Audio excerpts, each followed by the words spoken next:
Alain Didier, bonjour. Bonjour. Vous êtes ici pour nous présenter votre tragédie en 5 actes, parue aux éditions Les Impliqués, qui s'intitule 1917 ou l'abdication. Alors du coup, 100 ans plus tard, en 2017, l'année se termine et il a surtout été question, quoique assez discrètement, de la révolution d'octobre en Russie, survenue du coup, dont on fête le centenaire. Dans votre pièce, 1917 ou l'abdication, vous avez plutôt choisi de commémorer l'abdication du tsar Nicolas II 6 mois plus tôt. Alors pourquoi ce choix? Parce que j'ai acquis la conviction que sans cette abdication, Lénine n'aurait jamais pris le pouvoir en Russie, ce qui aurait épargné au monde l'aventure sanglante du communisme. L'abdication de Nicolas II est ainsi l'événement historique le plus décisif de l'année 1917 en Russie. J'ajoute qu'elle s'est produite dans des circonstances particulièrement dramatiques, à la suite d'un processus tragique qu'il faut faire remonter à 1905. Telle est la matière de ma dernière tragédie. Alors 1905, et plus particulièrement le fameux Dimanche rouge, qui fut la répression d'une importante manifestation populaire. Pas seulement, c'est aussi l'année de la défaite de la Russie face au Japon. C'est aussi le moment où Nicolas II songe déjà à abdiquer pour rétablir à son profit le patriarcat dans l'Église orthodoxe russe.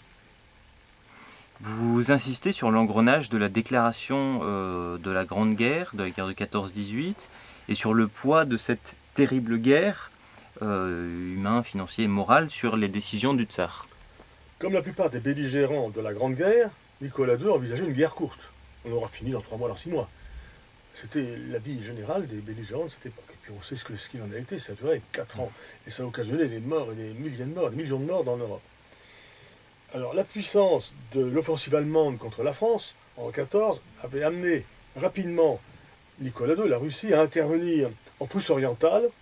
Et effectivement, Guillaume II fut obligé de transférer des troupes de France, du front de l'Ouest vers le front de l'Est, contre la Russie, ce qui, soit dit en passant, sauva peut-être la France d'une défaite, une invasion en 1914.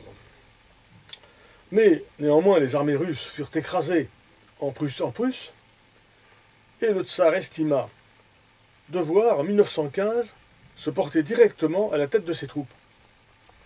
Cette décision grave lui fit perdre le contrôle de la vie politique, mais Nicolas II se sentait un guerrier, et la situation militaire de la Russie se rétablit au point de contrarier certains de ses alliés, hostiles à une victoire trop éclatante à l'Est. Et cela pesa lourd aussi en faveur de l'abdication puis de la révolution d'octobre. Alors 1917, Nicolas II abdique, mais son fils, le tsarévitch, était hémophile. Était-ce une situation sans issue? L'abdication fut arrachée au tsar dans un train bloqué dans une gare éloignée par des généraux impressionnés par la constitution d'un gouvernement provisoire à Pétrograd à la suite de manifestations populaires. La transmission du pouvoir ne pouvant s'opérer au profit de l'héritier malade, c'est à son frère, le grand-duc Michel, que Nicolas II abandonna la couronne impériale. Mais celui-ci, intimidé par Kerensky, y renonça très rapidement. Alors, on suit vraiment l'histoire de près dans votre pièce, pourtant c'est une œuvre dramatique.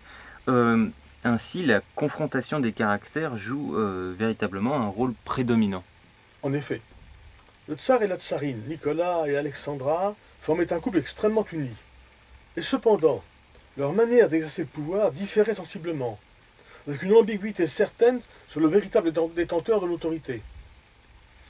Le grand ministre réformateur Stolypine et Raspoutine, homme de Dieu ou homme du diable, avaient naturellement leur place dans cette étonnante galerie de portraits.